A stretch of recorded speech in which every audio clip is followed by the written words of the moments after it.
Hello, hello. Testing 1 2 1 2. Hello, hello, hello. If you're talking, I can't hear you. No audio. Correct. All right. Hello, hello. Hey, can you hear me now? Yeah, I can hear you. Okay, what's up? Sweet. How's it going? Thanks for having me on. Sorry, our last interaction was a big shouting match, but yeah, I just wanted to come in here and try to show you why I think what I think on healthcare and see if I can't convince you that it's at least a much bigger problem than I think you were alleging in our debate. And I'm trying to do it in good faith too. But did you get the email? I have a document just full of stuff that you can click on as we go through this. I don't know if that's going to be too overwhelming. Yeah, sure. Before we go over this, let me just set like the standards of what I'm thinking, so it doesn't feel like I'm moving the goalposts or anything, because these are going to be pretty significant. But okay, so when we identify something that is a problem, there's two different elements that I'm looking at here. So one is going to be that the actions themselves are either one, like out of alignment with historic norms or industry norms, and that might be across US markets or across the country. And then two, what like the motivation is for that, and if we can discern that at all. So for instance, let's say that we make a claim that company A is bad because they do X action. If I find out that like X action is an action that every company does worldwide and has been doing more or less in alignment with these things for the past, like 50 years, we're like, okay, well, it doesn't seem like it's as big of a deal as we're saying. And the second thing is like if we can discern like what is the motivation. So if there was like a new regulation passed versus like a new accusation made where something is leaked or whatever, like these are all things that I would consider. But that's just kind of what I'm looking at, if that makes sense. Does that make sense what I've said? Yeah. That makes perfect sense. Although I do want to question if it turned out that the practice for 50, 60, 70 years was something that you would disagree with, would that matter as much, right? So like say it was like, hey, like we are, like, again, I'm not going to claim this is happening, but like the worst case scenario, they're just like, we love killing people. Our insurance policy says deny 100% of people, kill them all. But that was the industry practice. You would obviously disagree with that. That wouldn't be an argument as to why it would be okay, right? Yeah, probably. I would look to wonder why this has been allowed to go on for so long. And then, I mean, there could be even nefarious reasons there, but yeah, that would be my questions in that direction. But yeah. Cool. And yeah, just on the same page of like establishing things ahead of time. I'm not expecting to get you all the way to where I am. I mean, all the onus is on me. I'm trying to prove a positive. All you have to do is find one disproof anywhere. And if you bring up this list in the doc I shared, like 7 points I'm going to try to get through. So I've listed it easiest to hardest things to prove. If we fail somewhere in the middle or even on the first point, I completely understand. Maybe you don't see it. Real quick, am I able to open this on my stream, or if people have access to the URL, will they be able to fuck with it? I will find out really fast. I'm pretty sure only you can edit this, but just so this is like a little, interactive worksheet. I wanted to have fun. If you click on the first point, be seen as good faith, can you click on that and it will take you down to, you don't check it, but it'll take you down to the evidence. And then down here in the evidence section, we've got my arguments. Obviously, there's no evidence for me being seen as good faith, but this is just like the little test, little preliminary question you see on the SAT before you take the actual test, right? So this is why I think you should think I'm good faith, because in our discussion, don't get me wrong, it was a little frustrating. You called me a liar a few times, but I know you talked to these. A bunch of stuff. I don't know. But it was one of those sound bites where like I've heard you say that exact wording and those exact cadences. And in that moment, I wasn't like personally insulted. It felt more like, all right, you've talked to a bunch of dipshits who don't bring evidence, who don't back things up, who are trying to push an agenda. You don't know who the fuck I am. So this is me saying, hey, like, no worries. I get it. Hopefully this will be my way of showing you at worst, I'm stupid and misinformed. Right. So if that's the case, that's the case. Sure. But yeah, so like I said, already first argument, there's like a bajillion points where you could, say, hey, I've disproved this thing. You have to prove every single positive to me. So if this falls apart, no worries. If I was bad faith, I don't think I would create this whole 15-page document, which I've done in the past day and a half, because I really care about this stuff. I think you have a huge platform. And if I can even push you a little bit to the left on this, I think you'd be advocating for better change. But on that note, I do want to say, before you go back and check that I'm good faith, what is your current healthcare position? I mean, obviously you think that there are problems, you want to change it, but like, what's your ideal of where America should be? Or is everything fine the way it is? So one of the things that I think about when I think about like what works as a monopoly and what doesn't is when you have to duplicate infrastructure. So for instance, ISPs or utilities, having these be not monopolies seems really stupid because I don't want to have like 50 different sets of pipes or 50 different like internet cables or 50 different like electrical wires around the same house. So that's like that duplication of huge infrastructure, huge barrier to entry is not good. Probably should be a monopoly. Generally, when things are monopolies, they should either be very heavily regulated or just like made publicly available. When I look at healthcare related stuff, I see a lot of duplicate infrastructure in the forms of like healthcare information or payment stuff. And I think that health insurance companies deal with like payment stuff. So I feel like this is a good area for it to either be a heavily regulated monopoly or like a government run thing. So typically I'm in favor of some sort of, at the very least, like a public option, if not single payer when it comes to health insurance, because I think that government already manages a lot of healthcare related stuff in the form of having social security numbers, unique identifiers, having access to income information in the form of the IRS, the taxes, and having access to healthcare information in the form of like Medicare or Medicaid. So it seems like they naturally already deal with this type of stuff. They already have a lot of the information on file. It seems like they could very easily step in and be the sole insurer. So I'm generally in favor of that when it comes to, at least on the insurance and payment processing side, to have the government be the one doing that. And then in terms of like what that looks like to the citizen, I'm in form of some type of like government subsidized health insurance. I don't know if it would be income based or whatever. I know some people hate means testing. I don't really give a fuck as much about that, but there should probably be some form of income adjusted like copay or deductible. And these should scale accordingly to people's ability to pay. And yeah, basically something along the lines of that. Yeah. Okay, sweet. And then I guess just to clarify that, would you say like a model, like a Germany model where it's, because I'm not like, I'm a Bernie kind of supporter, but I'm definitely to the right of him because he said like abolish all private insurance. Would you be in favor of like a dual system, private plus a public option? Like it sounds like that's kind of what you're leaning towards, but maybe I think, a little less than that. I used to call this multi-payer, but I think I might have been incorrect on that, or different people called these things different things. But I think private plus I think is good. So like having a public option or having a single payer, and then like what some people say single payer means no private. So, but yeah, having like a publicly available government insurance that everybody is like has some minimum level of care, and then a private insurance market that you can pay into if you want the rooms with like the scented candles or whatever the fuck. Yeah. Okay, sweet. So it sounds like from the get-go, like we probably agree on where things should go. And this is, excluding any and all like assassination-related conversation. This is just, hey, where do we want the country to be? There are problems now. We can get better healthcare, period. Yeah, that sort of makes sense. Yeah, although I would be very careful when I say better healthcare, because I'm going to disagree on what is possible. Which is going to be, maybe we'll get into that more in the future. But Sure. like, I have a contention that Americans think that we can have the same level of care for everything and have it all be publicly available. I think that would be extremely costly and would never happen. But that's a different Right. The level thing. of care would have to go down, right? There'd for some be people, at maybe least, more yeah. rationing. There'd be However, more waiting times. Yeah, but we might say it's better because like the access is dramatically increased, and things that are probably more important, like preventative care versus getting like cancer treatments for a 96-year-old grandma who's probably going to die soon anyway. Like I think that there's some form of like distributing healthcare to the population that's probably more efficient that would be better. Yeah, Obama death panels, which may or may not actually have to happen if we're going to give it to literally everyone for almost no cost. Yeah.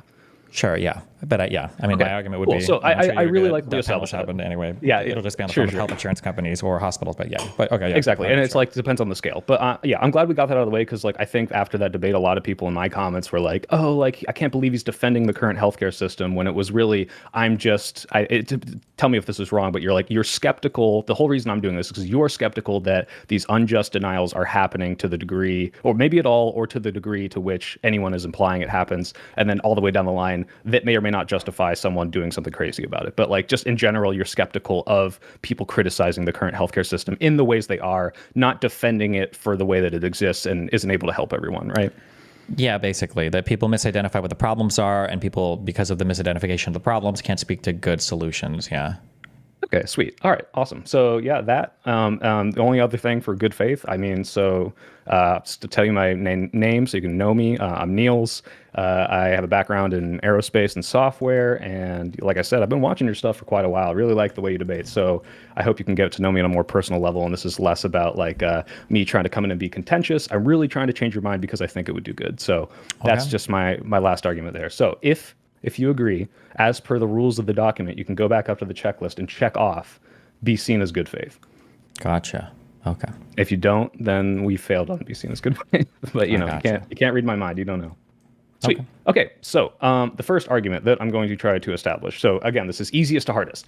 I want to convince you that insurance companies unjustly deny people their payouts. And when I say unjustly, I'm specifically meaning that they would normally otherwise pay this claim, but they are not. So that doesn't mean they don't put a reason on the denial, because like you established in the debate, you have to put a reason, right? You can't just say, I'm denying this, I'm not telling you why. But what I am saying is they find ways around giving people what they usually would give them, or giving them as much as what they need. Does that make sense, what I just said? Just the concept, not that you agree with it. Or if you agree with it, we can check it off right now. It makes sense. The only thing that we also might fight on here, or that there's going to be a lot of contention on, has to be it's going to be around the what is necessary part. I think that there's a lot of debate on what that means, but yeah. Sure. And just to show you like a counter argument, have you seen the Michael Moore documentary Sicko? I think Kai Kalinske is telling everyone to watch it because it's like, oh, look how bad the healthcare system is, right? Have you seen that? No, I haven't. Okay, so it's a good documentary, but it does do the whole almost like Project Veritas level of like, this is a little deceptively edited, like you're putting like the scary music over the healthcare industry. And some of the examples they bring up are what you just described, where there's this big deal about how this woman got denied healthcare for her husband for a bone marrow transplant. And it turns out he really didn't they couldn't prove it wasn't that it was useful. It was like experimental. Sure. And so it's like, yeah, he died, but like this might have been a just denial. So that can happen. And those are not going to be the ones I'm trying to cover. Yeah, but sure, if we click down to the evidence section, my arguments for this are whistleblower testimony from higher ups, adjusters, and more reveal that claims are denied for the sole basis of profit. Denial reasons are created through loopholes or other tricks. Wait. And Where are we? Sorry? Where are you reading this from? Oh, excuse me. So if you click on the claim, it'll jump down to the evidence. Okay, I'm done there. Yeah. All right. Okay. So leaks that come out after much fighting from insurance companies show that McKinsey advises massive denials, knowing that most won't fight back, and those who do won't find it to be worth it. Number 3, the Senate report from Blumenthal is the most recent example of denials that are unjust. And number 4, all we know that is reported is when it comes out from litigation. So with shoplifting, there's more than likely, or based on the processes that are applied here through leaks that we see are in the company, are going to be underreported cases. Now, I'm not asking you to accept any of this yet. This is just what I'm trying to establish with the following evidence. Okay, do you have any issues with any of these? The biggest issue that we might run into when it comes down to arguing this is I feel like there's a lot of stuff that serves as a really good foundation for like a hypothesis, but some people assume that it is a conclusion.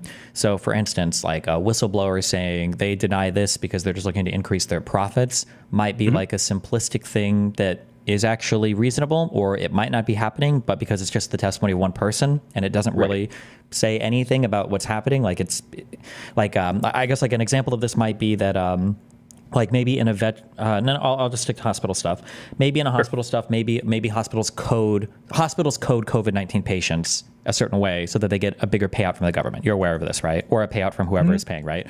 And so like arguably, I mean, if money is fungible, the coding for COVID-19 patients is done for profit. That is true on a very strictly factual level, but like on a broader level, it's a bit of a misrepresentation. The reality is, well, of course they have to code COVID-19 patients differently. They expend more on them, whether that's a bed, whether that's a ventilator, different medications, or different protocols. So of course they have to bill more for them to make up for the cost of care. So if a whistleblower were to come out and say like they code COVID-19 patients as more so that the hospital can make more money off it, while that is strictly true, I don't think it's evidence of there might be a good reason for it. Yeah, exactly. Yeah. So okay, sure. And I don't disagree with that all at all. Whistleblower testimony, but I would have to like follow that up a little bit more. But yeah, okay. I agree. I have, if you scroll just a little bit, there's like this like ranked sources key. This actually might not be a green source. The reason I listed it because it's what she's saying is true. It like seems dead to rights, but essentially I've ranked it from if this is an internal document or like whistleblower from a higher up testimony, this would seem to be like understood practice within the company that is widespread versus the next tier being like if it's an investigation and it comes out, like that might be a little less obvious.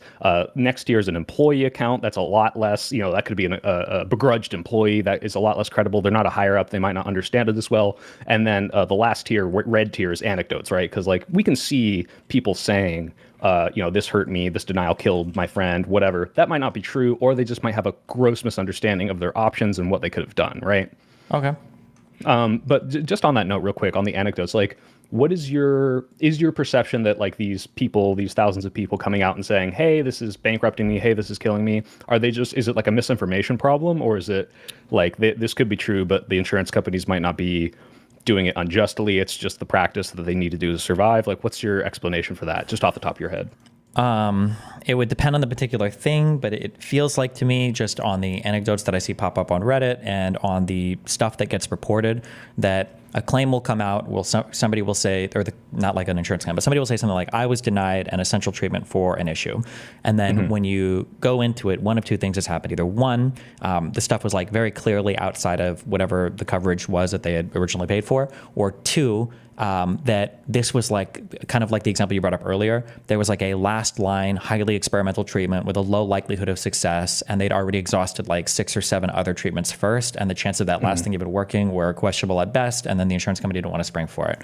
Right, and the insurance company jumping in there, like that would be a good thing, right? It's like, hey, I don't want to give you $100,000 for this experimental treatment that may not work when I could be giving that to people who I know need this treatment, who I know like it will work on, right? Something else. So like, you could say theoretically, that's not even bad. I wouldn't say that the like insurance company is motivated by their goodwill to do good by more people or whatever. Sure. But I mean, like that. I mean, but it's possible that it's not just evil. Like, oh, like fuck you, we don't want to give you this money because we like you to die. I think she implied in the documentary, like, oh, did you do this because my husband was black? And it was very like, really, like, do you think that's why they did it? But sure. Yeah, I mean, maybe, who knows?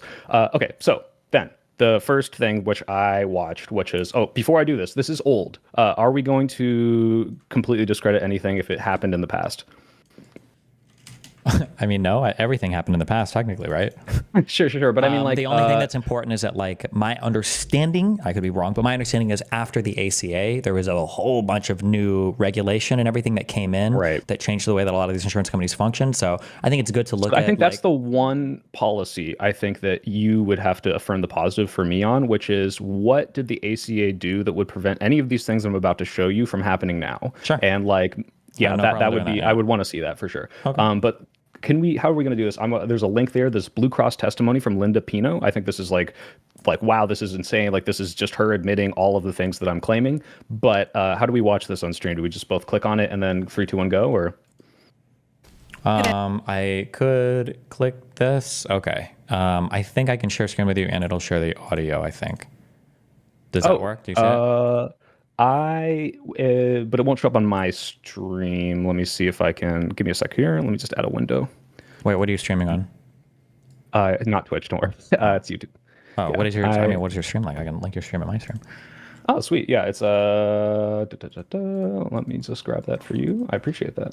I mean, is anyone going to jump from your stream to my stream? Well, it's always good for publicity. Get something out of it, you know? Yeah. I didn't even consider for a second that talking to you could grow my channel. Well, there you go. Here, I linked it in chat. There you go.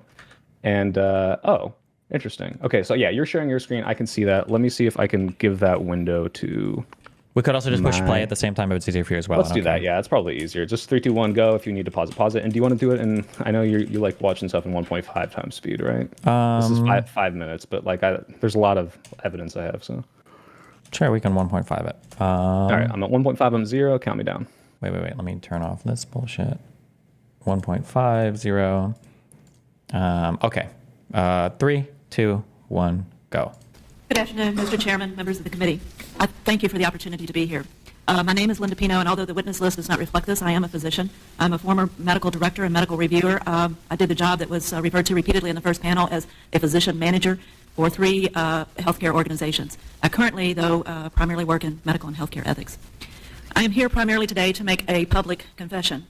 In the spring of 1987, as a physician, I denied a man a necessary operation that would have saved his life and thus caused his death. No person and no group has held me accountable for this, because in fact what I did was I saved a company $500,000 for this. And furthermore, this particular act secured my reputation as a good medical director, and it ensured my continued advancement in the healthcare field. I went from making a few $100s a week as a medical reviewer to an escalating 6-figure income as a physician executive. In all my work, I had one primary duty, and that was to use my medical expertise for the financial benefit of the organization for which I worked. And according to the managed care industry, and I think we've heard intimations of that today, and we've seen this in at least 2 cases, it is not an ethical issue to sacrifice a human being for a savings, no matter how that savings occurs. And I was told repeatedly that I was not denying care. I was simply denying payment. I am not an ethicist whose primary background has come from the books. For me, my ethical issues were born in the trenches and fed by the pain that I have come to realize that I caused. And if I am an expert here today, it's because I know how managed care maims and kills patients. So I'm here to tell you about the dirty work of managed care. And this is the kind of straight talk that I wish Ms. Ignani could hear now. And let me explain to you the ways that I was a good medical director. I was regularly consulted by marketing on ways to change expensive benefits or change the language to give me loopholes to make denials when requests came. For example, in one plan, we were able to structure our investigational language exclusion so that I was often able to use it to deny just almost anything that was expensive and particularly out-of-network request. I turned pre-existing exclusions into a game, and as I tried to connect almost any prior medical complaint or visit as a reason to deny payment. There are many more things that I could tell you about, but ultimately, I was only as good, and I put that in quotation marks, as the doctors in my network, for it was their numbers that I needed to prove that I was doing my job. That meant that I did whatever it took to control them. Intimidation, hassling, humiliation, I have done it all. I have used inadequate and inaccurate data to create reports to get doctors to make their numbers better. In other words, decrease their usage. I have used economic credentialing to select the best inexpensive physicians and rarely correlated these with quality factors. I have helped design contract provisions to ensure our payment and monitoring schemes got the results we wanted at the plan, and I have threatened deselection to numerous physicians who were especially difficult or costly. However, there is one last activity that I think deserves a special place on this list, and this is what I call the smart bomb of cost containment, and that's medical necessities denials. Let me take you to the heart of managed care. Even if a plan denies all the other things that I could list, it is impossible for them to deny their use of this practice because it's vital to managed care. That's making medical decisions about access, availability, and use. And even when medical criteria is used, it's rarely developed in any kind of standard traditional clinical processes. It's rarely standardized across the field. The criteria is rarely available for prior review by the physicians or the members of the plan. And so even if a plan has a clear benefit package and has all the perks like free eye exams or free screening tests for cancer, other marketing ploys, the member's physician will never be the final authority on what his or her patient will get. And this might go unnoticed for simple needs like a regular office visit or a bout of the flu. But I can tell you that when something unexpected or expensive happens, it's like a bucolic pasture-turned battlefield. The landmines will start exploding everywhere. And somewhere in every coverage booklet for every managed care plan is a claim that establishes the plan as the final authority for making determination of medical necessity. And what this means is that there is some physician at some plan doing what I did. That person rarely is continuing a clinical practice. They're sitting behind a desk making decisions about a patient they will never see or touch, completely removed from the consequences of their decisions. They're getting paid by someone to make decisions for the benefit of the plan and not for the benefit of the members. I'd like to conclude by saying, what kind of system have we created when a physician can receive a lucrative income for adding to the suffering of patients? I became a physician to care for, not bring harm to my patients. And I'm haunted by the thousands of pieces of paper in which I have written that deadly word, denied. Thank you. Thank you, Dr. Okay, so the reason I wanted to share that, and you're welcome to comment, is that it seemed to me, just to summarize for all the people who may have not had the 5-minute attention span, is that these denials are sometimes created, like you said, they have to have a rule for the denial, but these denials are created with loopholes or spurious reasons that don't really necessarily make sense. They are making these decisions to profit the company, not to help the people, and that's not just, oh, obviously the company's for profit. It's, hey, intentionally do not provide people care for profit because it helps us more. And just in general, that entire speech just seemed to me wow, this is kill shot. This is exactly what I'm describing.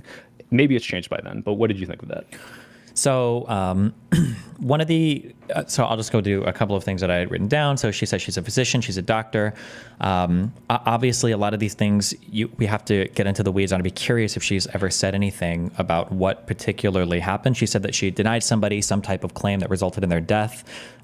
This is one of those. That claim is the weakest ones, by the way, because that's the one thing that Humana but tried to fight back on and said, hey, this might not have saved him. That was their argument. So let's just ignore that one completely. Yeah, that's fine. I'm just running down the things, just some things I'd written down. Yeah, sure. So denied someone their life, caused their death in 19 whatever. I'm curious, what did that actually look like? Was this a first line intervention, or was it but you said we can ignore that. That's fine.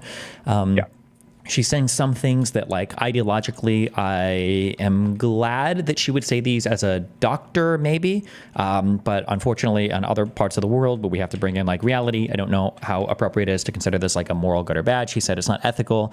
I think I'm paraphrasing. I don't think I got the exact quote, but she's it's not ethical to deny a human being his life in order to save money. Unfortunately, or what do you feel about that statement?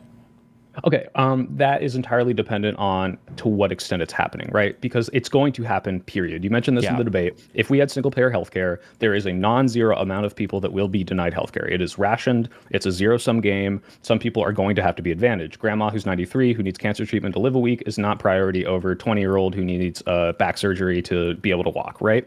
So that's possible.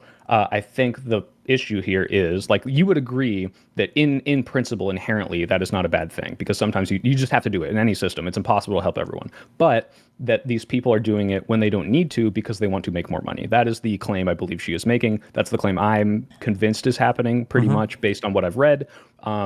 If you could show me that's not happening, then I would admit, hey, like, I guess this is just... I guess it's just the issue is, are you familiar with the concept of like the fungibility of money? More or less. I know how tokens are non-fungible. Jesus. So I guess I'll explain for you so we're on the same page, or for my audience so they understand. So fungibility of money means that let's say that you're going to go and buy drugs for $10, okay? And let's say that you also have to buy food, and food is $10. And let's say that I know that you're kind of broke, all right? And I want to give you $10. Okay. If I give you $10 and I say, here's $10, but I'm only giving this to you for food, don't buy drugs, okay? And let's say you already have $10 and I know you really want to buy drugs. If I give you $10 for food, and I tell you it's for food, and then you go out and you spend $10 on food, and then you use your $10 on drugs, some people would say, well, because of the fungibility of money, it doesn't really matter what you give them the money for. You've essentially subsidized some behavior that you might not like. Does that make sense? So, like, even though I gave it to you for food, now because they were only able to buy the drugs because you gave them the $10. They would have needed to buy food, but yeah. I see what you're saying. So the one challenging thing is when we say that like a medical company is doing something for profit. Like, I could argue that literally every single billing that they do is for profit, because at the end of the day, like, all of it is them. Like, if I make $100 million and $1 million is profit, right? I mean, if I wouldn't have built, so it's like, what's the difference between we need to do this to operate and the hey, we are doing this because we want to make more money. We don't need to. We're denying people because we just want to make extra money, right? That is the distinguishing factor here. Either you're doing it because it's the basic operation of your for-profit care, which I might argue is just like inherently, I don't want a system that does that. Sure. But let's just say like it's not malicious. Yeah, like how do I distinguish those two? So I'm going to try to establish that. Sure. We're not there yet. This is just that they did, like, this first claim is they deny claims that they don't need to. Sure. Well, not even that. They deny claims more than they should, and that is what we're seeing here. And then I think the third one, or even the fourth one, might be that it's on purpose. Maybe, yeah, sure. I'm just right now. I'm still just going through the notes that I took on the conversation. Okay, gotcha. Right Go now. on then. Yeah. So because like apparently, thanks for linking my chat, by the way. I see a bunch of your DGGers in my chat. I love you all, guys, and I'm not telling you what Amelia Earhart did. She knows what she did. Nice.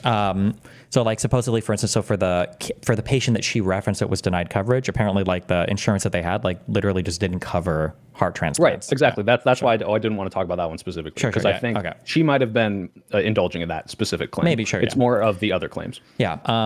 She mentioned the part on pre-existing exclusions, which I don't think matter as much because of the ACA now. ACA, yeah, that's the biggest one that would have changed. Sure. So we can dump that.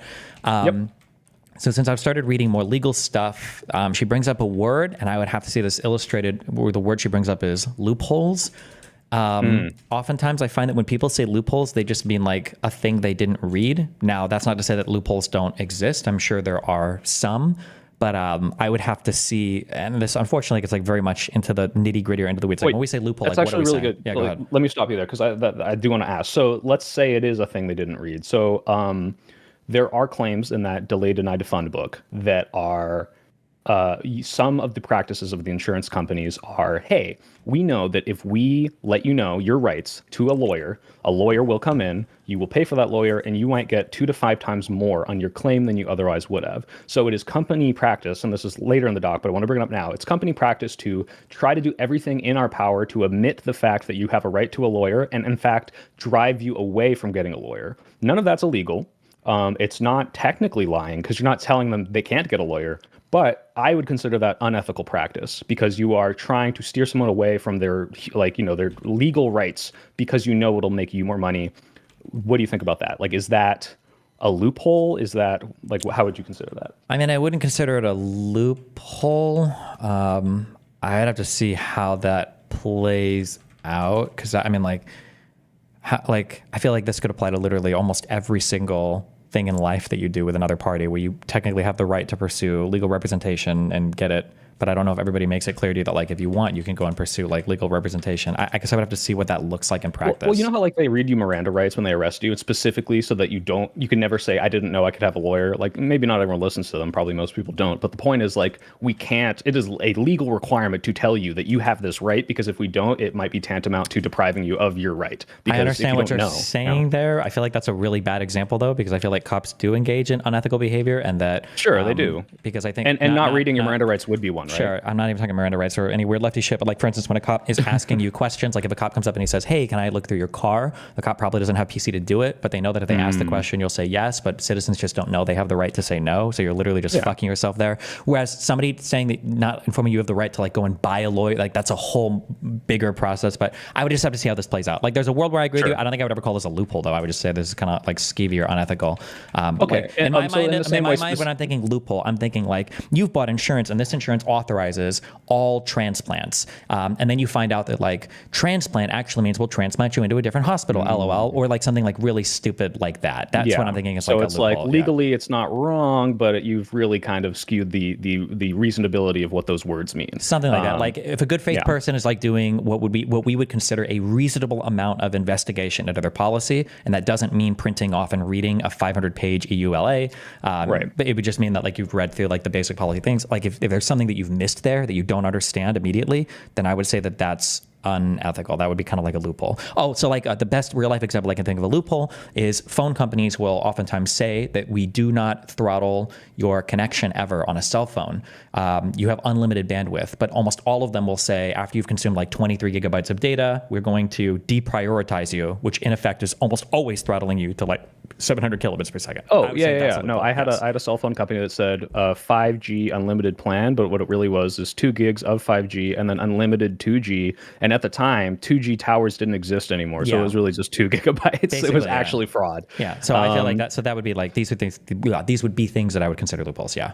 Okay, sweet. So we may get to those. I don't know if we'll find any specific that is a loophole, but I would consider telling someone they're denied for a reason where the reason they make up is like based on what her claim is, the reason they give you is something that normally would not be a reason, but it's like, hey, what can we find here that's like, you didn't submit this document within this specific time window that we normally enforce, or technically that's allowed, but it's trying to find reasons that just like you or I would probably consider bullshit, but are used to overly deny these claims that would otherwise they'd have to pay out. Sure, theoretically, I think that could be bad, depending on how it plays out. But just in terms of what you just said there, taking at face value, that sounds like it would be a bad thing. Yeah.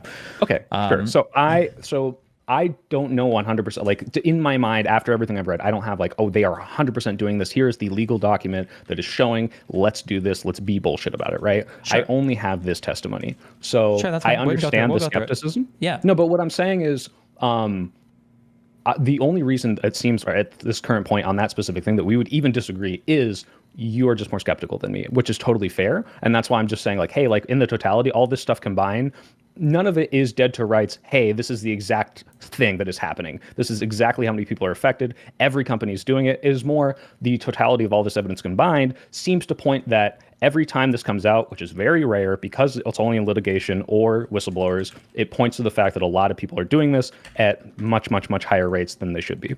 Sure. That's kind of where I'm from. All right. Sure. Cool. So the next... Wait. I'm sorry. I'm still just going through just the... I've got 2 more things for notes that I written on the conversation. Yeah. I have way more things to go through, so you can go through as many things as you want. Sure, that's fine. All I did is I took notes on the 5.5 minute thing, so I got 2 more points that I written down. One is she said that the plan is the final authority for managed care or whatever. As the payer, I mean, that just sounds like that would be true. I don't think that that's necessarily a bad thing. Obviously, this would depend specifically on how it plays out.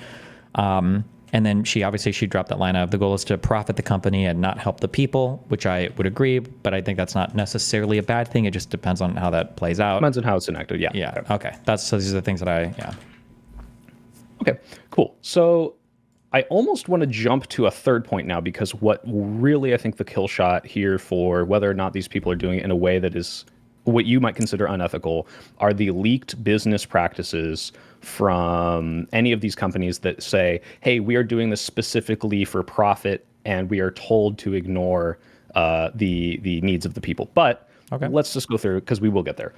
Real quick, because the other big thing, by the way, we're going to skip a good chunk of this evidence. Pretty much anything in red and yellow is just like, it's there for if you want to look at it. I don't know if actually you can link this to your viewers as like, hey, they can go through and click on these links and explore, maybe debunk any of them. But yeah, they're just there for you. Okay. I'll link it at the end of the stream because if you if a bunch of people access a Google Doc, sometimes it rate limits it and then we won't be able to use it. So I'll just. Sweet. Yeah. If anyone's like looking at my stream, they might type the entire URL meticulously, but that's fine. I have the URL shown as well. That's fine. But I'm just saying I don't want to spam it in my chats because it might shut the thing down. Yeah. But go on. Cool. So the second thing would be the AI denials in the Senate report, which you, I'm assuming you haven't looked at it again since the. No, but I read through about half of it on stream. Yeah. Cool. So basically what I get from this is it suggests that Medicare Advantage insurers are intentionally targeting a costly but critical area of medicine. So that is important. Like, you're right. They are doing this because it is a costly area, but they're substituting judgment about medical necessity with a calculation about financial gain, which is to say they're prioritizing profit over whether or not this person really needs the care and what that will do to them. Sure. Can I, on the flip side of this, so this is again where the fungibility thing comes in. So we say substituting judgment about medical necessity with a calculation about financial gain. So the assumption is that that financial gain is for profits only. Would you acknowledge that if they indeed did fulfill every single claim about like post-acute care, that it would necessarily mean either premiums have to go up or less people would be covered? Necessarily? Because maybe it's more not. expensive. It depends. Well, it has to. Where would the extra money come from? Yeah. Well, that's the thing is like how much, again, that could be true. I wouldn't say it's necessarily true just because what if the extra profit that they're getting from, like I said, I think they got like $2 billion in profit from this AI denial system from the extra claims they're denying. Sure. What if that profit could then, be directly translated to, well, maybe all of this could have been paid out to those denied claims and the actual, what's the word I'm looking for, bottom line of the company doesn't change, right? It's like, oh, okay, like we just made extra money. We don't need to be paying out these claims, or we could put that back into the claims that we denied. Does that make sense? Yeah, it's possible. At that point, I would start looking at the profit margin of these companies, which is already pretty lean, but it is lean. United Health, I think, has the highest one. And this is one of the 3 companies that is implicated in this. Okay. What margin did you read? Because I thought I saw 6%.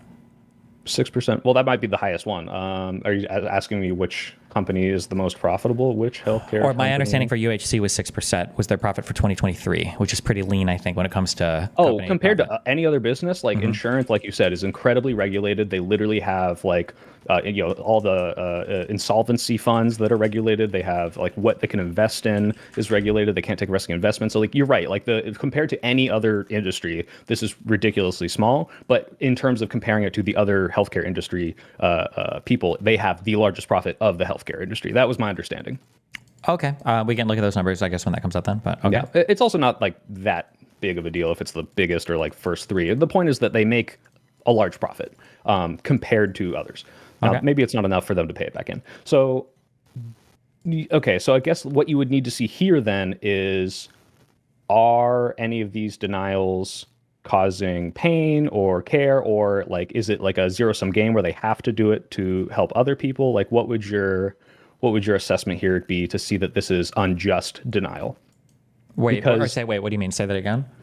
So, like, what would you need to see from the Senate report to say that, oh, some of these denials are unjust? Because what I read for the Senate report, none of this says that anything is unjust. This is like a hypothesis. So one of the things I said at the beginning of this is I think a lot of people take hypotheses and they assume them to be conclusions. What the Senate report did was the Senate report just basically ran through a whole bunch of numbers and percentages, and they basically come to the conclusion that it looks like there might be something going on here that's worth further investigation. I don't know if anything new has come out that has further investigated it, but like even the sentence that you've copied here is it just says it suggests that Medicare Advantage insurers are intentionally targeting costly but critical area of medicine, substituting judgment about medical necessity with a calculation about financial gain. So it doesn't prove it. It's saying it looks like you're doing this. Yeah, it's suggesting that might be the case because of the numbers. And then it's also measuring that time period of like 2019 through 2022, where there's a whole bunch of weird shit going on in healthcare as well. Yeah. But this is a good foundation. More care, sure. And it's a good foundation maybe for further investigation, but there's no conclusions about like improper behavior or even any accusations really of improper behavior, just saying that there's a suggestion that something bad might be happening here. Yeah. Okay, so then at the end of this conversation, if I get you, do you think I could get you to at least agree This looks incredibly sketchy given the numbers, given the one kill shot I think in this document is you are claiming that you're doing this to save on administrative cost. The administrative cost that you're saving is a couple million, and the number of denials that you're saving with is billions, right? So it's like a times 100 increase of what you're actually saving on and what you're implying that the reason you're doing this is.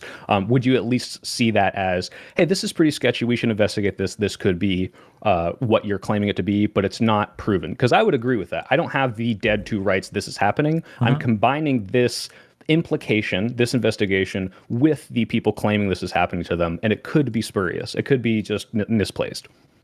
I don't understand, Scott. Can you repeat again what you're looking for at the end of that? Say that again. I'm saying at the end of this conversation, would you at least say, not, oh, this is never happening. Maybe it's not happening, but this looks really suspicious. These people need to answer for this. This should be further investigated. And given this totality of evidence, it would imply, at least with a slightly more positive than negative implication, that this is happening to some degree. Probably, possibly. I mean, it depends on what you say when you say investigated. Like, I think that we should always be looking through, like, when you say investigated, that implies like criminal investigation, right? But it could just be that like these are numbers that we should always be digging through for like congressional statute or whatever. Like, I think it's always good to be looking at this because it's such a regulated industry and because it's so important to us that like it's always good to be digging through this stuff. Yeah, for sure. Especially if something looks weird or off, for sure. Yeah, and also, I mean, just intuitively, I know you don't like the word common sense, but you would know that, like, all right, if a robotic system who can't individual, like, case by case basis analyze, hey, is this worth or not worth investigating, is going to have some cracks in it. No malicious intent implied at all. Just, hey, this thing is not perfect. It's going to get it wrong sometimes, and that wrongness might deny people the care they need.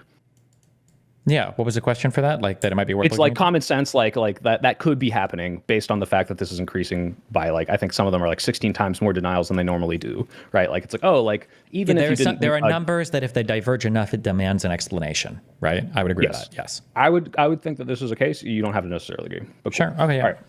All right. So going down, this is car insurance, and we can skip over this if you want to. But the reason, I think a lot of people shit on me and Papa for bringing up car insurance, but the reason we brought it up was because the idea is just to establish that any insurance company could deny you care that you should otherwise get, but don't because of some malicious or a spurious claim or denial, and that can cause long-term health effects on you.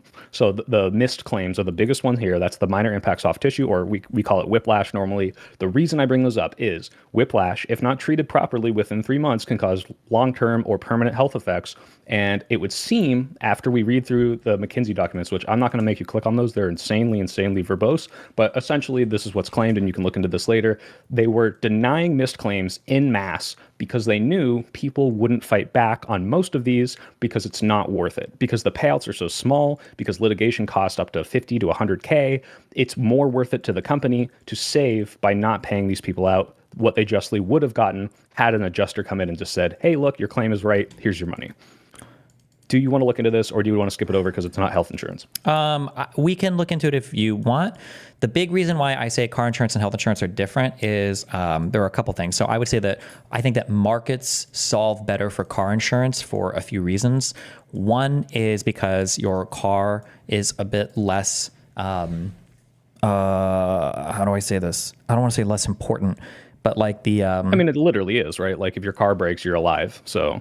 It depends on, got less if you have no way to get to and from work, that can severely impact you. But like, you don't need to like upkeep your car theoretically as much. Like if I miss, like my oil change in my car, the worst thing that'll happen is the car breaks down. If I miss getting a colonoscopy when I'm 45, I might get like cancer and die when I'm 46. Like there are much worse penalties for fucking up with that. So I think that like car insurance, I think that markets solve better for this because you can shop around a little bit more for it. It's not provided through your job. You typically go online or you go whatever and you pick a company. So there's a lot more competition in that market. People are competing for lower prices. And then when an accident happens, usually you are in a better position to shop around or negotiate or figure out what's going on, as opposed to when a medical emergency happens, usually you're much more limited in your ability to shop around. The worst thing ever can happen to your car, like an engine can fall off of it and you can literally get out and call around and, okay, well, who's going to tow truck, who's whatever. But if you're having a heart attack, you're going to be wheeled to whatever fucking hospital, and the majority of your medical expenses might be incurred before you're even awake. 100%. So these are a couple things. But I would say you did bring up, like, like, hey, losing your car could make you lose your ability to work, make you lose your livelihood. So even in this specific case, I mean, the claim is not just insurance companies are killing people, insurance companies are harming people. This could be something that I would view as like, once we get to the ethical argument of how people act in retaliation, this, you could be depriving someone of their right to work and put food on the table and live by saying, I'm not going to pay out your car claim, not because it doesn't deserve to have its claim out based on our normal rules, but more because I've been told, hey, let's just not do this because it will save the company money. Sure. So that would be a harm. Yeah, it could be. Yeah. And then since you've got like stories and anecdotes, I'm just going to go ahead and I'll just rattle one off here. So it might not matter or whatever. Maybe this won't come up or whatever. And I will caution that, of course, it's just a single person's thing or whatever. Okay. So just because I got several emails. I'm getting so many emails about the South Coast shit. But so this is a guy who says just a little bit of insight and bias. He says, from someone who has worked the legal side of insurance, personal injury, and workers' comp, one of the debaters was up in arms about lack of treatment for whiplash. I think he's referring to you. If you ever work in insurance, you will hate whiplash claims. These are 55-year-old morbidly obese manual labor workers who insist that even though there is no noticeable persistent injury via imaging, that their neck still hurts a year after getting in a 25-mile-per-hour car crash that didn't even total the car. If you have actual injuries such as spinal disc fractures or compression, they show up on X-ray, CT scans, and or MRIs. I will be honest, I'm likely way too biased in the opposite direction, but when I hear people complain about lack of treatment for whiplash, my eyes roll into the back of my head. Second, there's you don't have to do this about anecdotes. This is true. So this is in the book. The reason insurance companies hate whiplash is because it's very hard to prove. A lot of people will claim this unjustly, right? So there is a probably, if I had to guess how many people are fraudulently claiming whiplash, it's probably higher than the average other thing that someone might claim for. And I mean, it's literally happened to me. I got in a car wreck. I rear-ended someone. It was my fault.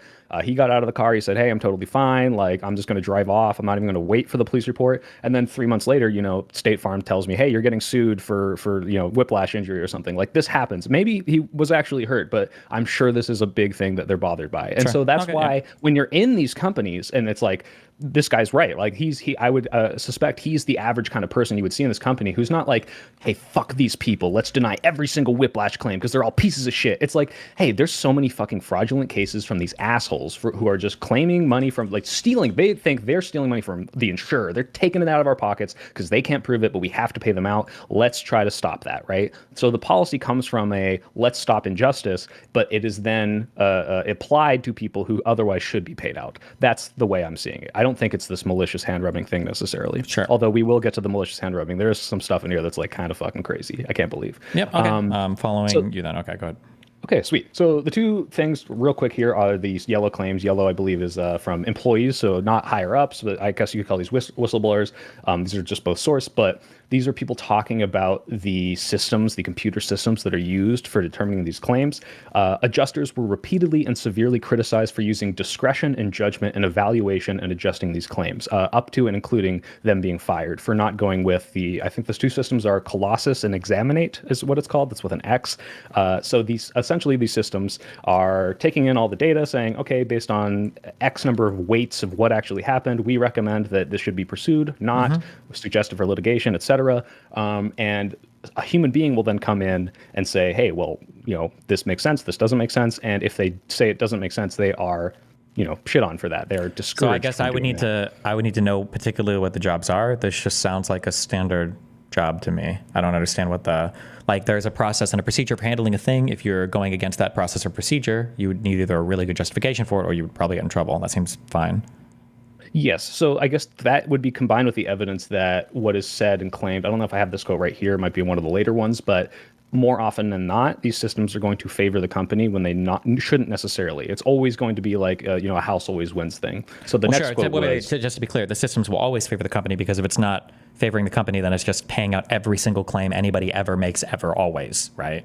Like insurance companies aren't going into people's lives. Insurance companies aren't going into people's lives looking for, hey, we're just calling you today so we can pay if we can pay money to you for anything, right? An insurance company's never doing that. They're only getting a claim from other people. The only thing they can do is accept or deny. They're obviously not going to accept every single claim. They're going to deny some percentage of claims. So any system is necessarily just benefiting the company because they're looking. Yeah. So of course, it's tautologically. Sort of. But that's why I bring up Chubb, which is this like one of these like outlying examples of they are literally the hey, let's see what we can do to pay as many claims as physically possible. possible companies. They're like a little more expensive because of that, but they are like constantly trying to pay people out. They have like the greatest like rating of like consumer to ensure like relationship. Like, so this is possible to do. Maybe Sure, it's but my not if guess it's is going too to be this expensive. company. These are probably way more expensive to pay premiums for. Yeah, yeah, exactly, way more. But what I'm saying is it's not necessarily true. But sure. But I think also it's not just, hey, let's always pay out the claims. It's more of if the computer would ambiguously say like, hey, you're on the limit of whether or not this should be flagged, just always deny it. But regardless, that might be reasonable based on the system. Okay. But yeah, this is but specifically, this is adjusters find that the computer is getting it wrong. As in, normally, before we had this system, we would have approved this claim. Now the system, specifically this computer system, is telling us not to. So it says, my vast experience in evaluating claims was replaced by values generated by a computer. Dietz said in court documents in response to the suit. More often than not, these values were not representative of what I experienced as fair and reasonable. As such, it became difficult to settle claims, and it was at times embarrassing to even make the offer that Colossus, this is me, computer system for claims adjustment, recommended, knowing it would be rejected and suit would be filed. So what this establishes to me is these computer systems get it wrong a lot. They know it gets it wrong a lot. Wait, real quick. Why would we assume that the computer system that I imagine is working on a much, much, much larger data set, why would we assume that that's wrong and that Dietz himself is not wrong? I mean, I could find more quotes because those are always going to be anecdotes, but my understanding of how these computer system works, and maybe this is an intuitive view, when you're analyzing a large data set, you have to segment everything into some sort of category, right? So based on these 5 events, you're probably in this category. So you had 4 people in the car. Oh, it's a multi-person suit. Oh, you had an old car. Oh, it's an old car suit. And you have to categorize everything into these groups. And then based on that, you've got some algorithm that analyzes them all. But just intuitively, tell me if this doesn't make sense.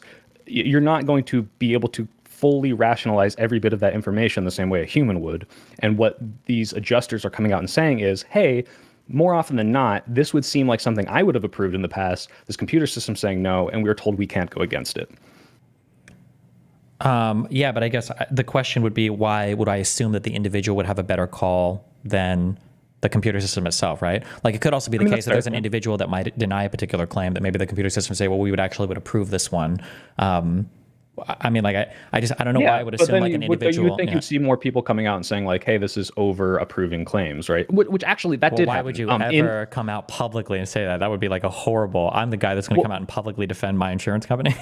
Yeah, no, that's true. But if you look in the Senate report, this is what happened. At least internally, this is what they're claiming. Some system they had been using prior to this AI system was approving claims that they otherwise would not have approved, where it's like, oh, this thing is making way too many false positives. And that's why they tried to apply this one that had better data or better analysis in their opinion. So like, it is possible both ways for sure, but it would appear that at least for Colossus and Examinate, this is the opposite of that. It's, hey, we would normally approve this and it's not. I've read a bunch of accounts from it in that book, Sure. but I'd be careful it could to be say the case. I would normally approve this. So Dietz himself is saying maybe he would normally approve this. It'd be interesting if he given any particular examples or anything. I don't know if he did or didn't, but or if that's even legal, but there's a bunch of court cases. I didn't bring each individual one up because they're like anecdotes, right? So it's like, hey, I don't want to like just keep hitting you with those over and over. A court case anecdote would give us at least a lot more of a factual foundation than a guy saying, I would have approved these, but I can't. Oh, well, this is a court case. If you click on that link, this is from, what is the case called? Let me see. Farmers versus Dietz? Farmers Insurance has asked the state court to silence two of its former employees who say a new computer program being used throughout the industry places unfair low values on its personal injury claims. This thing, yeah. Yeah, so this is from court document. I try not to just get like, oh, hey, here's a random guy who said a random thing. Because like I said, like that could be a grudged guy. It could be just someone lying. But like almost all of those things I've linked in here are from the court. So. Okay. This court case sounds like it had to do with basically silencing prior employees that were working as expert witnesses that were attesting to... I think it's a class action lawsuit against farmers for telling them to act a certain way that they weren't okay with. And they either got fired or stepped down or something like that, yeah. Sure. Do you know any idea what the outcome of this case was? I do not off the top of my head, no, sorry. Of course. Okay. Okay. Do you have any idea if he brings up in particular like any examples? I don't know if he's allowed to. They might not be allowed to say that because of privacy reasons, but I can grab one real quick. Let's see. I have my Kindle open. I don't know if you have the book in Kindle, but if you might just have to take my word for it unless I screen share. Give me a sec here. Let me Control F. Dietz. Many adjusters, disheartening. because they have a bunch of anecdotes in this book that I just didn't write down because I'm like, okay, like here's the sob story, boo-hoo, this person got hit, they got denied a claim, but like, what does this establish other than this? They got it wrong this time. Actually, let me see. I actually might have some in here. Let's see, financial ruin, long-term death. Let me just type V dot Control F. I'm going to give myself a couple more seconds here, but no, I don't think I have any here. Okay, that's fine. That's not like a you want me to pro wait or for minus. that? That's not a huge deal, but Okay. But okay. Okay, let me see what's next in this. So we've got that. We've got the AI denials. We've got the missed claims. Oh, wait, no, right below this. Okay. So first of all, this is the McKinsey document that's like all these documents leaked. It came out after a lot of litigation back and forth. This was in 1990, and they were advising Allstate. I do want to mention, maybe you know this. How the hell do you find what McKinsey's clients are? Because I've been told they advise many other people in the system. I've been told that they advise healthcare companies, car companies, like pretty much everyone under the sun, but I cannot for the life of me find like, hey, these are the specific people that we have gone and done seminars with. Maybe it's just because it's everyone, but I don't think they like telling people. McKinsey leaks, as I don't know what we would look for. Sorry, not for the leaks. The leaks are this link right here. I'm going to copy paste it down to where you are. I don't know if a client list would ever necessarily be made public. That would just be the prerogative of the company if they want to brag about who their clients are, but maybe the clients want discretion. I don't know if you would, yeah. Okay, yeah. Well, before diving into this, the reason I bring it up is if this is like the, dead to rights, okay, these are internal leaked processes that are pushed on this insurance company saying this is how you do things, and it seems pretty damn malicious. Courts have found this malicious. I would assume, although it might not be fair to assume, that they do similar types of consulting at other companies that have done this ad, but maybe they stopped since then. I don't know. It just seems like, all right, like after everything that's come out with the oil industry, with the opioid industry, like that McKinsey has advised on, like they seem to still kind of adhere to this kind of scummy bullshit. Well, sure, but I mean, I'm sure they probably advised like thousands of clients, huge companies on a lot of things. I'm sure some of it probably didn't all do bad. Yeah. But so like the thing when it comes to consultation too is that like it's not enough to just show like this was a thing that they were given in consultation. Like I think again this is like a good foundation for a hypothesis, but not for a conclusion. Like I've been consulted on acts that I think I would agree are scummy. But they execute these at least these leaked documents. Like so the major denials that McKinsey advises. This is like, hey, we are proven that you followed through on this and did what you were told. Wait, like McKinsey. Proven that they denied the things that McKinsey told them to deny for those reasons, or just that they have some denials that could have potentially fit? Because like if McKinsey says, for instance, like denying the soft tissue stuff would actually help you guys so much, and then following through might have been like 50% denials, when in reality they just continued the 5 to 15% denials, whatever is normal. That wouldn't prove that they took that advice. They were just continuing on the way that they were before. There might not be that link. Let's read. I have the quotes from the court conclusions on this, but essentially, yeah, like just to reiterate, these what McKinsey said is, hey, these claims won't be worth pursuing litigation on. The payouts are low. Denying them for whatever reason will result in a portion of people, 1, not following up, 2, not knowing that they can follow up, and 3, if they do following up, not doing it because it's not worth the time or money. Sure. Can you do you have like a link to the case or whatever where these quotes come from or anything? Like to see what the actual... case. The documents themselves are that link. The cases are below. So, for example, the first one we're going to look at is Crackle versus Allstate. Okay. Which document do I have to read that thing? Which one is it? Oh man, I actually was like, it's like 150,000 pages. I can't find the specific page on this. I just know that I'm trusting that the court claiming that these documents show what they're claiming to show are there. Sure. Okay, real quick, what was the claim over? I can just Control F and just see if I can find real quick. Oh, trust me, I tried. But it's essentially, if you look at these documents, by the way, I don't even know if this is all the documents because of the links in the book to what the documents were have been taken down from the McKinsey website and the Allstate website. So this is just me like finding some archive off of Reddit. This could be not incomplete, but essentially the specific claims for this specific thing is the massive denials of missed claims to make money and to, I think the quote is, exploit the economics of the practice of the law. So there's also 4 links in that link.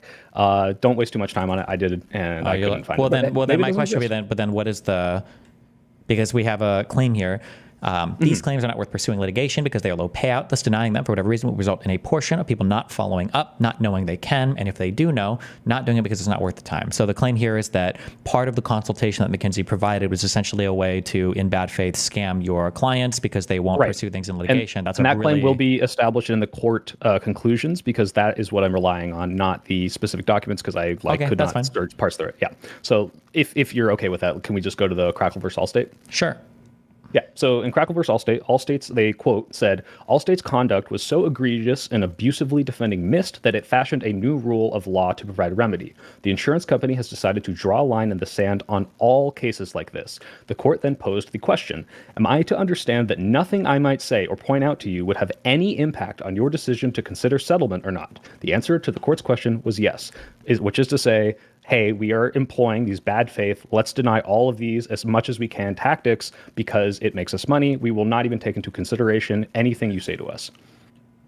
Well, that's one way of phrasing it, but another way of phrasing it might be that they felt like that this had literally nothing to do with the law at all. This is just the policy of the company, and nothing that a judge says is going to change the way that they run their company, assuming they're not actually like breaking the law, right? Well, I don't think this. Well, first of all, I mean, I think this was found in favor of Crackle, but I would have to see, like, what is this? Like, what is he? What is this in response to? So, like, the court then posed the question: is this going to be in like a deposition somewhere, or is it going to be? I have this link, but let me grab this. Is this the Oregon? Here, let me just grab up Crackle versus Allstate and throw that in there for you. This is here. Yeah, well, I've got a court. Yeah, it's the very first one that should come up, I believe. Yeah, casetext.com or whatever. Yeah, that's what we're looking at. Okay. Okay. The court is well aware that sanctions issued under Rule 16 are to be appropriate and just. Hold on. So, like, rule of procedure? What is this? Arizona Rule of Civil Procedure. Wait, real quick, where are you? I control F. Sorry. Am I to understand? I'm just curious where that quote came gotcha. from. Thank you. Yeah. So this is under, what's the subsection? I'm not sure. This is big. God, yeah. Oh, appeal. Yeah, it says that the court is well aware that sanctions issued under Rule 16 are to be appropriate and just. Several factors loom large in this court's decision to issue the sanctions it has. First, in discussing the potentiality of settlement, counsel stated the insurance company has decided to draw a line in the sand on all cases like this. The court then posed the question, am I to understand that nothing I might say or point out to you would have any impact on your decision to consider settlement or not? The answer to the court's question was yes. Counsel acknowledged during the joint settlement conference that there is no allegation of contributory negligence by plaintiff or anyone else. Both were affirmatively alleged by defendants in their answer. Hold on, wait. I just want to be clear. Who are the plaintiffs and defendants in this? This is Crackle. The defendants are Allstate. Plaintiff is Crackle. Erica Gunther and Tammy Drennan sued Allstate Insurance Company and attorney Blaine Gobb for abusive process. And then a jury found that Allstate was liable, and they awarded them compensatory but not punitive damages. The jury found in favor of Gobb on appeal. They argued that their trial court abused its discretion in excluding evidence of Allstate's behavior in several other claims and excluding portions of a judicial order sanctioning Allstate and the underlying personal. First line filed against Allstate and denying the request to produce several Allstate claims files. They also argued the trial properly instructed the jury on the elements of an abuse of process claim. Allstate cross appeals, asserting that the trial court erred in denying its motion for judgment as a matter of law and that the jury's verdict in favor of necessarily exonerated Allstate as well.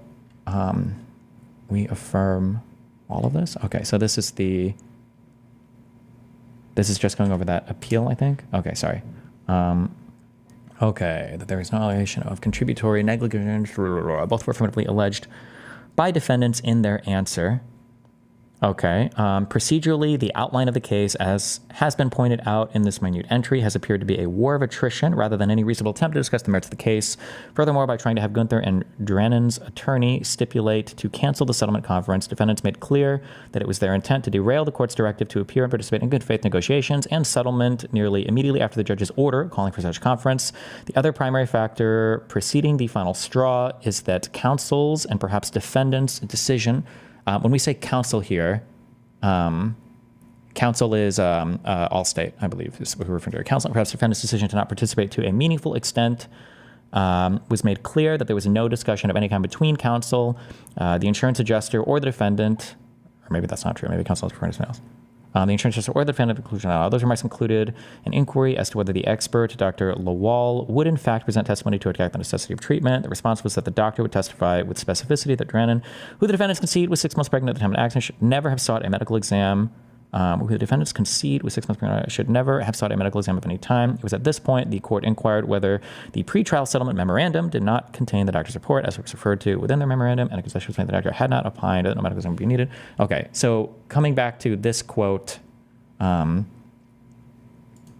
we trying to understand that nothing? Yeah, what are we trying to prove? Based on what you this? just read, maybe tell me if you've interpreted this differently. It seems that there was no open space for any sort of back and forth on these sorts of claims. They were just denying them outright, and it would appear No, I would say this quote here only refers, it is specifically fighting on this case with regards to this particular settlement. Nothing to do with sure. Yeah, it might not be establishing a massive procedure for the whole company. This is specifically this case, yes. Okay. So if we're trying to show that the rest of the companies did it, I have a couple more court cases. I don't know if it's going to prove that, I guess what you were trying to establish, what you said at the beginning, did they follow through and do this on a massive scale? I think the only thing I could point to that would show that is the amount of money they began to make from the denials of these missed claims. I don't have that number in this document, but I do remember reading it. That would be the only thing that I can apply. So my argument would be, McKinsey comes in, advises mass denials of these claims. It would appear that those mass denials do go up, maybe not to the extent McKinsey referenced, and they're making a lot of money off of it. And you would stop at, tell me if I'm wrong, you can't show that they did this on the massive scale that McKinsey asked them to. Maybe they just increased it, and that's it, right? I guess, so I'm trying to think from your perspective, like evidence that there is an improper denial of claims going on. I feel like things like the obvious gold standard would be like some sort of criminal suit, although I don't know if that would ever happen. The next would be like a class action suit showing that they were supposed to pay. It was these massive, right? Yeah. Okay. So at the very least, let me say, like, I'll call this, well, I don't want to say win because I'm not trying to like win over you, but just like I'll consider this a win having tried to convince you. At least this court case establishes some of these are unjust stonewalling claims where they really don't have a good reason to say no to you, but they're just doing it to make money.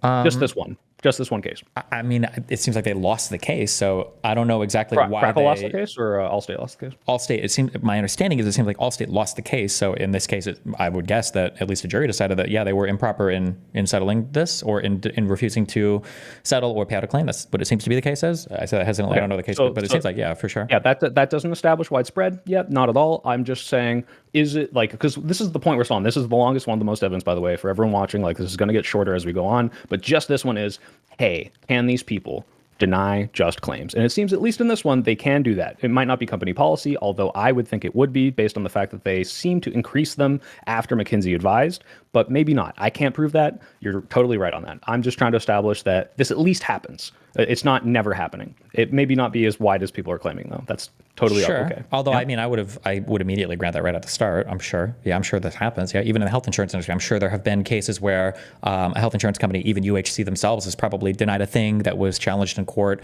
and then maybe somebody won eventually where they shouldn't have denied it. I'm sure it happens. Yeah. Oh, okay. Well, then we can skip the rest of this. And do you think, does that mean we can check off the first boxes? Insurance companies can unjustly deny people their payouts? Just like on any scale. That's that quote. Right, like I said, I'm doing this easiest to hardest because we're going to get to this is not uncommon, but I have not established that to you. I'm not trying to get you to like, this isn't a gotcha. This is just, no, I understand. Like, I mean, like, it's like if I were to like get you to admit that like you do agree that like black people can kill people without like good reason and be held accountable for it.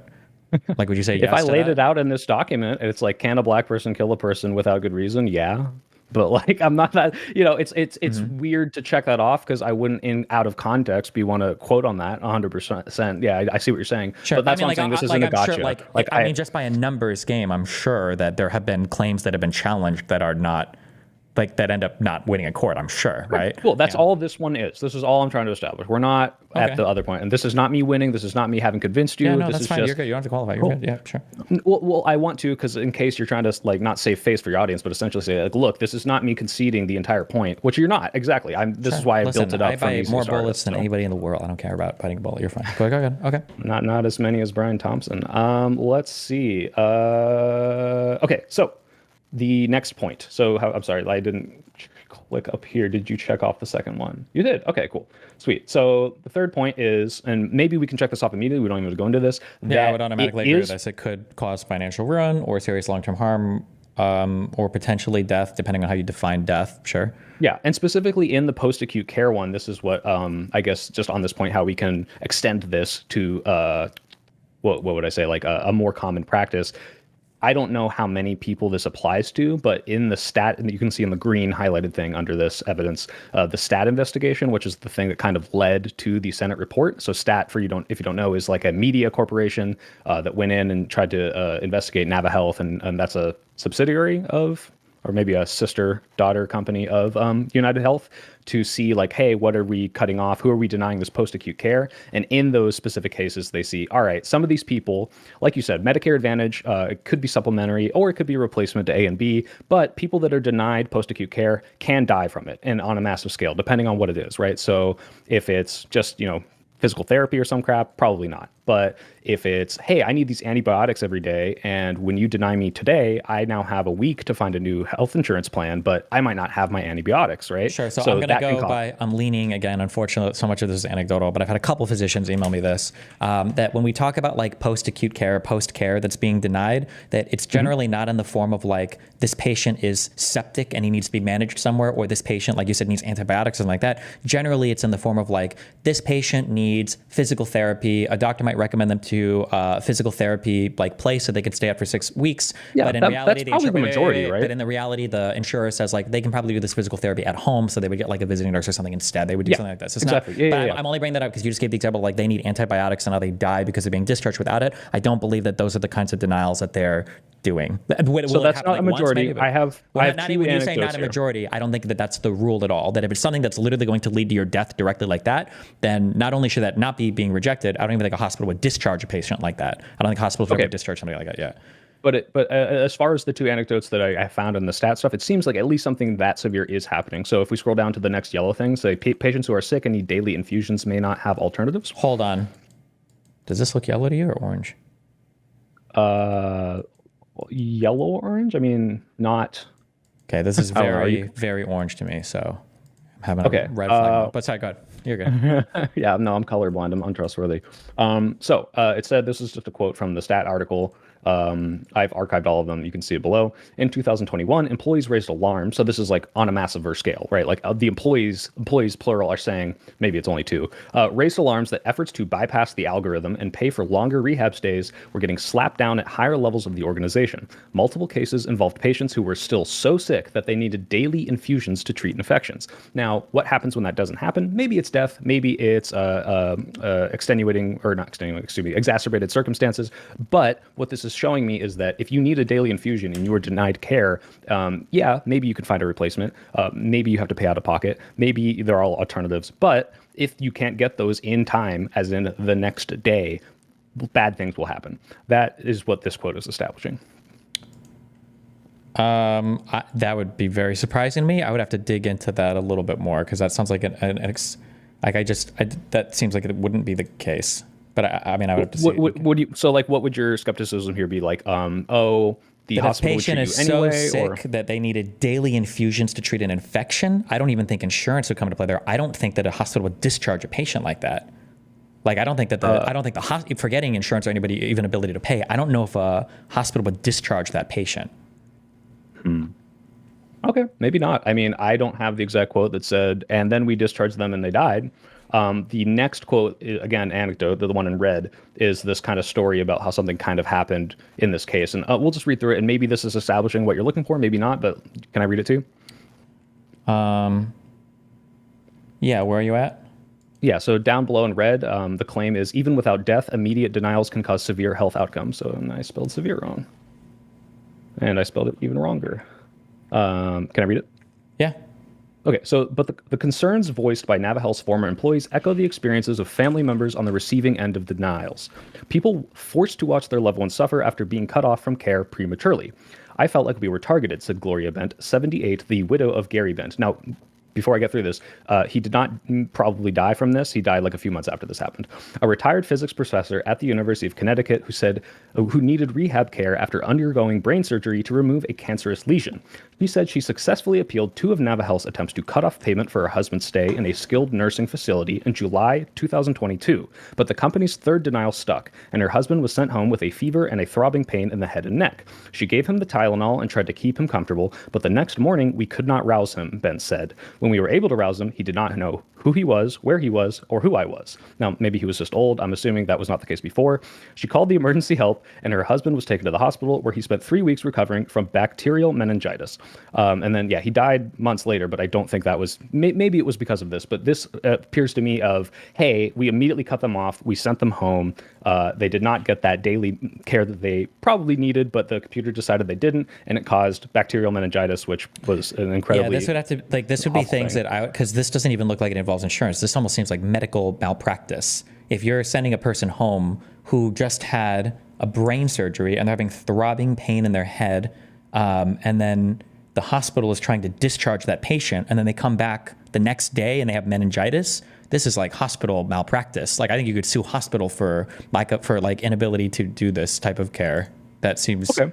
That's reasonable. Unless they had like an alternate thing where they're like, we understand that this is a risk and we're going to send you home and give you outline this type of in-home care or some type of other facility like that. But I seriously doubt that a hospital discharge a patient who just had brain surgery and then was having throbbing pain in their brain, and then they go home and come back the next day with meningitis. That just seems outstanding to me. But okay, maybe it's not true, or maybe it's misinformed, but this, or it might be true, but I don't know if this would be on the fault of the insurance company, because the insurance company is the ones who's saying, hey, hospital, we're not giving you, or we're not covering this anymore, allowing you to treat them in your hospital. So I guess the hospital is like, okay, well, if you're not going to get covered, I guess we can let you go, which might be malpractice. But it's also to the fact that, I don't know, maybe the hospital were the ones who said, hey, he doesn't need this anymore. Then it's all on them. But this is appearing in testimonies from people saying this is because of the insurance. Well, I'd be really careful about calling it testimony. This is just excuse me, right. It's not accounts. Excuse me.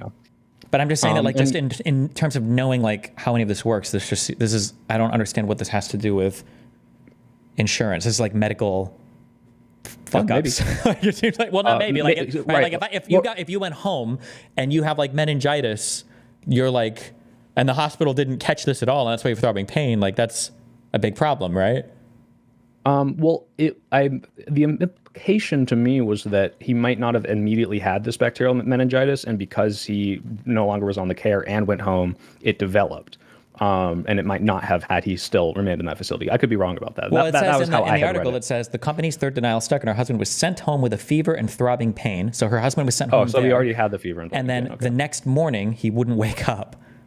Okay, yeah, never mind. So it didn't develop. I read that wrong then. Okay, no, fair enough. Maybe that's just completely 100% medical malpractice, and we can ignore this one completely. Or there's something else going on that I'm not aware of as well, because we don't have a discharge form or a chart or anything like that. But I'm not an expert. I read a book and a bunch of articles, which, for some reason makes me 95% more than qualified than the people that talk about this. But there's probably people that understand this a lot better, and maybe this is completely part and parcel, not the insurance fault, and completely on the hospital. I completely concede that. Did anything come of this? I'm curious if you read into this. So, because I went down. NaviHealth declined to comment on Gary Ben's case, citing the need for his wife to sign a privacy waiver. Earlier this year, I wonder if they asked her to or if she refused or what happened there. Earlier this year, she told her story under oath before a Senate subcommittee that launched an investigation of denials by major Medicare Advantage insurers. I wonder if that this investigation is just what led to that Senate subcommittee report, although this is in 2023. I'm sure that's why it's come out as part of it, yeah. Because that report that you gave me was 2022, right? Or the report? No, the report was 2 months ago. It was released. Oh, I thought it was 2 years ago. My bad. Okay. Maybe that was the Blumenthal thing was October 17th, 2024. Yeah. Gotcha. Okay. All right. Okay. Sorry. It's saying that it happened I don't know if it had anything to do with the United Health thing, but that did come out a month or two before that shooting happened, which is insane. Sure. The only other thing here is just another hospital testimony thing about they claim that, hey, we're sending people home that need daily care. So let me just read it. We take patients who are going to die of their diseases within a 3-month period of time, and we force them into a denial and appeals process that lasts up to 2.5 years, says Chris Comfort, that's a funny name, Chief Operating Officer at Calvary Hospital, a palliative and hospice facility in the Bronx of New York. So what happens if the appeal outlasts the beneficiary? So again, this is just, hey, yeah, there is legal means that they can exhaust, but those legal means might not be immediate or enough to deal with the fact that they could die in the meantime. So my understanding is that any appeal has to be resolved within 12 months, I believe. I think that's part of like the new law. Yes, I Well, believe. even if it's 12 months, if they're going to die in 3 months, same thing, right? Well, if you're going to die that soon, I don't think you can. I just don't understand how these people are being discharged from the hospital if they're like dying. Well, okay. Humor me because I don't know if this is true. Let's say I'm taking a cancer drug that suppresses my tumor, and they say, hey, we're not going to give you this drug anymore. Insurance has denied it. Like, that's not something a hospital would be like, yeah, here's your free cancer drug. It's not like you're bleeding out and they need to operate. It's like, I need this to, alleviate my long-term symptoms, and that's not something they might just hand to you if you went into the ER, right? Hand at the ER, no, but provide treatment at a hospital. I guess I'm not 100% sure how something like that would work. I don't know. Like, do you know, I guess this is another one where it's like, can you give me a positive? Has anyone ever had a long-term condition that requires not an operation or like a doctor treatment, but like a medication or some sort of treatment that without it would not cause any immediate harm, but will end up killing you because of a tumor or like developing, I don't know, like if you didn't take your PrEP or something, like and you get HIV, like, you know what I'm saying? Like, there must be some things where like the hospital or the doctor does not see it as an immediate necessary emergency that they will deny through insurance, and you can't just go to the hospital and get treated for it. Like, yeah, they're going to get you if you've got a gunshot wound. They might not give you this drug because it's like, look, this is really expensive. We can't just hand it out to you if you don't have insurance. Yeah, I'm not sure 100% what that process looks like. Okay. Another thing In my mind, another thing I'm pointing out here too is that like it seems like all of these examples and a lot of these examples have to do with being released from like secondary care stages as well, not like hospitals. But like that last example you gave was a guy being discharged from the whatever that rehab facility was, and then this one is being released from a palliative and hospice facility in the Bronx. Yeah. When they say we take patients who are going to die of their diseases within a 3-month period of time, does he mean they're going to die if they're released, or that they're going to die anyway? I think die if they're released, unless I'm reading that wrong. That I would could be wrong, but doesn't hospice mean hospice is basically when you go to hospice is end of life care? Yeah. Yeah. So I'm curious what he meant when he said that here. Yeah, if they're going to die in 3 months anyway, I would consider this way less ethical, because this is what we were talking about, where it's like, look, if we can save costs on people who are like 3 months away from dying, and give it to people that are 20, like, I'd obviously think that would be the right decision if it's a zero-sum game. Well, sure, but I mean, like the guy that you're quoting here for the second thing is Chief Operating Officer of Calvary Hospital, which is a palliative and hospice facility in the Bronx. Like, that's what it is. Like, actually, that's what is palliative? That's not a word. I know. Palliative care is specialized medical care that focuses on providing relief from pain and other symptoms of a serious illness. I don't know if this is meant to be. Oh wait, hold on. Yeah, I don't know if it's mutually exclusive from the hospital. I mean, I literally, if you Google it, there's like a Venn diagram. But specifically, I don't know if his facility is. Hey, some of these people are not going to die if we treat them. Some of them are going to die anyway. Okay, for palliative care, I think it's not the assumption that the person will die. For hospice care, I believe it is. Okay, so we would have to look up specifically, is Calvary Hospital a mutually thing? Like, do they specifically do palliative and hospice? Well, that's what it says in the article you gave me. But No. What I'm saying is, are the patients that are admitted, are they both palliative and hospice, right? Like, is it, they're definitely going to die soon, and we are also relieving the pain and from their illness or surgery or whatever? Or is it, we accept palliative patients, we accept hospice patients, we accept both patients? You know what I'm saying?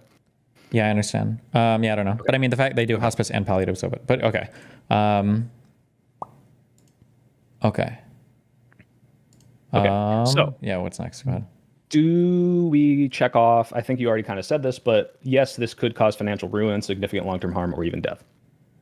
Can. Not always, can, yeah. not majority. Yeah, okay. Yeah, of course it could. Yeah. Sweet. All right, cool. So we do have this. Like, next section is supplemental. The idea that the legal options, while in existence, are not always financially viable, known of, or possible. I kind of brought this up when I was talking about the missed claims. So a lot of people just don't even know they can like get a lawyer for these sort of things. Some people just don't even know that like these are possible to pursue, and when they can pursue them, it's not worth the money. But yeah, of course, yeah. Okay. Can we just check this one off then? Yeah, for sure. Yeah. Okay. Sweet. Yeah. Even if I smell your impatience, I'd still accept any check off. Well, no. Stop. Going back. No, I'm Hold just on. joking. I'm joking. Stop. Hold on. Wait, I know, but now I have to clarify. Hold on. Going back through these, I have to clarify, okay? That like a lot of these are like double of the details, right? So when you say that like convince you that insurance companies unjustly deny people their payouts, I would agree that this happens, but the argument isn't that it happens. The argument is that it happens as the result of a rule to dictate it happening, and then establish that this can cause financial ruin. And I failed to establish that. I'm just reading through and clarifying on all of these. Hold on. Establish that this can cause financial ruin, serious long-term harm, or even death. Yeah, of course, but like anything related to hospital stuff is, I don't know how big of a deal this is unless we say that convince you that insurance companies unjustly deny people is the result of like a rule that they have, that they by rule they do it unjustly. And then for the next one, show that legal options, while in existence, are not always financially viable. That's true of every single legal thing, but I mean like that's just the reality of like legal stuff. However, if like before the stuff that's happening isn't the result of like a malicious rule, then it's not as relevant here. So just to clarify on all those points. Fair enough. Okay, yeah, no, that's true. And I was just poking fun, but I will also, just to clarify, I have failed to establish to you that the missed claims, and I accept this, by the way, the missed claims were a result of McKinsey documentation that is official policy to deny people, right? Like this isn't official. Well, to be clear, and again, the McKinsey thing was a consultation thing. We don't know if that was official policy. It was just a That's what I'm saying. Yeah, that's what I'm saying. I have failed to properly, like there is not a smoking gun. Hello, I am the person who is telling you, maybe this exists. I couldn't find it. I'm the person telling you that this is the case. Okay, cool. Sure. So this is the hardest part. I'll probably lose you here, but this is trying to convince you that this is not uncommon. So yes, so this is much harder to prove. Most of the data is not available, so the only way we know that this is common practice is from insider testimony, which could be exaggerated, misinformed, or begrudged lies. The claims are that this is common and widespread, and if the insurance companies wanted to disprove these claims, they could. For example, like I said, with Chubb Insurance, they release their numbers, they show you what they deny, what they don't deny. They could be, flubbed here or there. Just to be clear, real fast, is Chubb Insurance, is this for health insurance as well, or is this exclusively for car insurance? It's a lot of stuff. It's health, it's cybersecurity, it's I want to say it's homeowners. It's a lot. Okay. It's all sorts of stuff. Yeah. Okay. And it's very, very expensive, I think, compared to the average. Gotcha. Yeah. Okay. But just to establish, it's possible to release these numbers. The insurance companies, like we agree that. Well, actually, I want to know your take on this. Why do you think the insurance companies try so hard not to release these numbers? I don't know if they try hard not to release these numbers or if they just don't. You would never release business information like this unless you're like required to. Why would you? You're giving away competitive advantages. You're giving people a whole bunch of like vectors to attack you for potentially no reason. Like just most people just don't. In a free market, would you not say it makes the most sense for, let's say I'm a consumer trying to decide what insurance company do I want to go with? Why wouldn't you say, look, here are my numbers. I pay out the most claims. My company gives the best rates because I think for lawyers, these aren't free markets. These are heavily regulated markets. It's one of the reasons why I say right. They're not. But like, wait, they're not. Why would you not? They're not free. It's not a free market. It's incredibly regulated. What I'm saying is, why, as an insurance company, would you not want? Because this is, at least from what I understood from Chubb and the people I talked to, this is the reason they do it is because they want to establish that relationship. Like, hey, look how good we are. Look how honest we are. Look how much we pay out. We want you to know that you can trust us, right? So Allstate comes out and they're like, you're in good hands. Like a good neighbor, State Farm is here. They want that same relationship, and they could establish that by releasing these numbers. So why don't they try to do that? I don't know if they even would establish that. It might be that literally releasing any numbers would have people cherry pick and make people not trust you. And two, if there's not a law mandating it, why would you be the only one to release it? Like imagine you come out and you're like, our denials are actually 10% and we're very proud of that. And you released your numbers and nobody else releases their numbers. Well, now everybody's looking at you like, look at this dipshit who just admitted they denied 10% of claims. Like, fuck him. I'm not going with that. That company has 10% denials. Like these would have to be mandated by law to release. Otherwise, I feel like there'd be no reason. This is like commercially protected information. You would never want to release this stuff. So I don't remember what part of the document this is, but just to establish this, because the reason I believe this is malicious, first of all, every time people try to fight and find these numbers, so for example, like try the McKinsey documents and say, hey, like what the hell were you guys doing here? Like even when court orders say like, hey, we've subpoenaed these, we're charging you, I think it was like $25,000 a day, they still won't do it. And the only way they're forced to is when a regulator, like an insurance commissioner from the state, comes in and says, you need to give this to us. And then it comes out and it's like, holy shit, this looks really bad. I would have to look at the exact process, but like fighting subpoenas and everything, of course, again, you're always going to be doing this. Like subpoenas and the information that you release that becomes part of public record is all incredibly important and protected information that you would want to be very, very, very, very, very careful leaking, right? Like if you watch my streams, you obviously like that Dominion Fox News case that never even went to trial. If we lived in a better media environment, that information that came out about Fox News as a result of the discovery thing could arguably be incredibly damaging to the company, even though there's not like a verdict on that case. So, and maybe Fox News had a really good reason for why all of those people said the things that they did. Like it's hard to imagine that, but it could be the case. But in that case, having any of that information, so it's not surprising that everybody would fight subpoenas. I agree. I agree. But at the very least, I would say that this seems more like a bad thing than a good thing. That's total vibe-based politics, which is completely dismissible. I understand. But like when you see the testimonies coming out, when I look at the totality of evidence, and I'm in a bubble. I've been reading like all anti-insurance books and articles for the past like week, right, in preparation for this. Like it does kind of like point this picture, but that could just be like, oh, conspiracy brain, you're connecting the dots. There's not really there. So I fully admit that. Maybe they have really good reasons. But I do want to add just this last thing on this.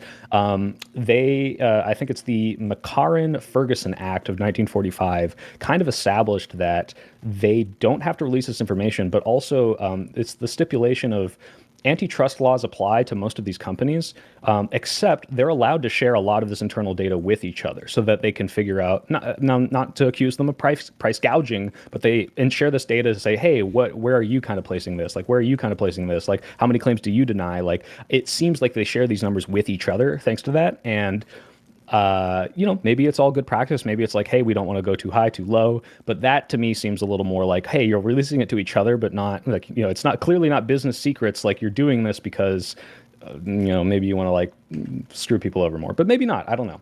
Yeah, I would just need any kind of evidence of that whatsoever, I think. Yeah. The antitrust thing or which thing?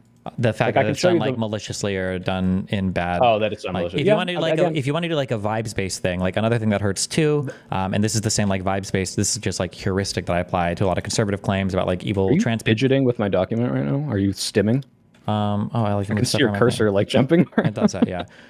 If I'm looking at, I'm not blaming. I do that shit all the time. Go ahead. Sorry. Yeah, if I'm heuristically looking at a thing, if somebody tells me, for instance, that like illegal immigrants are massively murdering people or trans people are abusing bathrooms or whatever, if I see that like the exact same case is brought up for like 10 years or they have like nothing that they can even bring up about it, that makes me kind of look at that a little bit weirdly, when a lot of these claims about like people being denied things and dying for no reason, all of that are being made over and over again, but the cases that come up are like kind of weak or tenuous at best. It makes me wonder what's actually happening. If this is so common and so widespread, why aren't there more like good examples of this happening, or why don't they like bleed out into the numbers anywhere? Why does it seem so hard to like prove or find this particular thing?